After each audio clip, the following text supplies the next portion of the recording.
فرمایا گیا کہ آسمان سے برکتیں آتی ہیں. آدمی یہ کہتا کہ میری دکان مجھے میرا پیٹ بھرتی ہے، میری دکان مجھے فائدے دیتی ہے. وہ یہ نہیں دیکھتا کہ ماں کے پیٹ میں تھا تو 9 مہینے تک کس نے غذا مہیا کی، کس نے پالا پوسا. باہر نکلا تو کہتے ہیں کہ میری دکان، میرا مکان، میری نوکری یہ میرا پیٹ بھرتی ہے.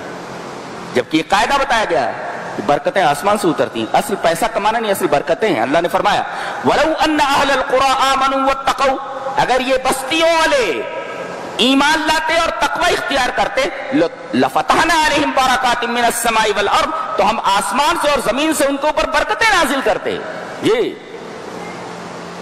یہاں یہ نہیں کہا گیا کہ اگر آدمی ایمان اور تقوی والا ہو جائے تو ہم پیسے بہت دیتے ہیں. نہیں، اصل پیسہ نہیں ہے، قرآن بتاتا ہے اصل برکتیں ہیں. فَأَخَذْنَاهُمْ بَرَكَاتٍ، برکت نہیں برکات، بہت ساری برکتیں ہم عطا کرتے ہیں. یہ ایمان اور تقوی کا فائدہ. لیکن جب آدمی تکذیب کرتا ہے، جھٹلاتا ہے، تو فَأَخَذْنَاهُمْ بِمَا كَانُوا يَكْسِبُونَ، کہ کرتوتوں کی وجہ سے ہم اسے پکڑ لیتے پھر چھوڑتے نہیں. کہتے ہیں کہ عذاب غفلت کے وقت آتا ہے. افامن اہل القرآن یاتیہم باسنا بیاتم وہم نائمون، سوئے ہوئے ہو تب عذاب آ جائے. کیا لوگ اس بات سے معمون ہو گئے؟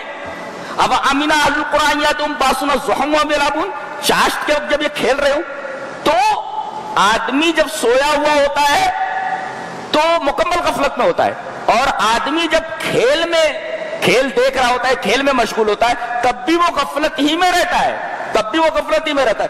اور ان دونوں اوقات میں اللہ تبارک و تعالیٰ کا عذاب آتا ہے. آدمی سویا ہوا ہو تو عذاب آتا ہے، بچنے کا موقع نہیں دیا جاتا، اور دوسرے کھیل میں مشغول ہو تو پوری توجہ کھیل کے اوپر ہے، غفلت میں ہے، اچانک اللہ تبارک و تعالیٰ کا عذاب آتا ہے اور اسے تباہ و برباد کر دیا جاتا ہے.